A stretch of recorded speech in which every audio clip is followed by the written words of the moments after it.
আসসালামু আলাইকুম দর্শক, চলে আসলাম আবার আপনাদের মাঝে নতুন আরও একটি ভিডিও নিয়ে। তো দর্শক, আজকে আপনাদেরকে জানাবো যে আমি কয়দিনে আমার হাঁসের বাচ্চাগুলা এতটুকু সাইজ হয়েছে এবং কি কি খাবার খাওয়ানোর কারণে আমার হাঁসের বাচ্চাগুলা তাড়াতাড়ি বড় হয়েছে।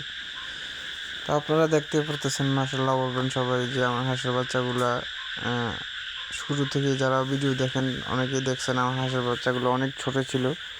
তো আজকে আমার হাঁসের বাচ্চাগুলো বরাবর 1 মাস 2 দিন হয়েছে। মাশাআল্লাহ অনেক ভালো একটা সাইজ হয়ে গেছে। তো আজকে আপনাদেরকে আমি একটু জানাবো যে হাঁসের বাচ্চাগুলো কি কি খাবার খাওয়ানোর কারণে দ্রুত বড় হয়ে গেছে, দেখতেই থাকুন। তো দর্শক, প্রথমে আপনারা প্রথম 10 দিন যে খাদ্যটা খাওয়াবেন সেটা হলো পিট। গুঁড়া পিটটা আপনারা প্রথম 10 দিন পানির সাথে মিক্স করে খাওয়াবেন, মিশিয়ে। তারপর 10 দিন আপনারা কিছু পিটের সাথে কিছু ভুসি মিক্স করে নেবেন।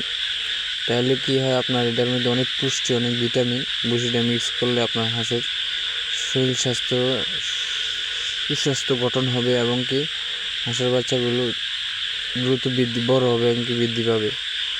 তারপরে আপনারা যে জিনিসটা পরের 10 দিন যে জিনিসটা খাবেন সেটা হলো ভাত এবং কি ঘরের ভিতরে যদি তরকারি থাকে মিক্স করে একসাথে খাওয়াইবেন। দেখবেন যে দ্রুত হাঁসের বাচ্চাগুলো দ্রুত বড় হবে এবং কি অতি নিকটে আপনারা হাঁসের বাচ্চাগুলো বড় করতে পারবেন এবং কি বাজারজাত করতে পারবেন। দর্শক, আমার হাঁসের বাচ্চাগুলো হচ্ছে মূলত আমি এগুলা বিক্রি করে দিব। তো আপনারা আমার মতো অনেকে আছেন যে হাঁস পালন করেন এবং কি মুরগি পালন করেন। তো হাঁস মুরগি পালন করে লাভবান হতে পারেন না।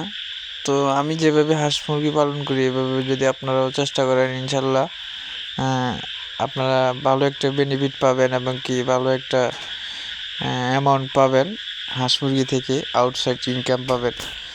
তো আপনারা অনেকে আছেন যে হাঁস মুরগি বড় করে পাইলে বিক্রি করে অথবা বাচ্চা ফুটাইতে চান। এভাবে হাঁস পালনে আপনার হাঁসের দেখা যায় কি খাদ্য টাদ্য খাওয়ায় লস আসে। তো আমি একজন ছোট খামারি, আপনারা আমার মতো চেষ্টা করে দেখতে পারেন। আসসালামু আলাইকুম।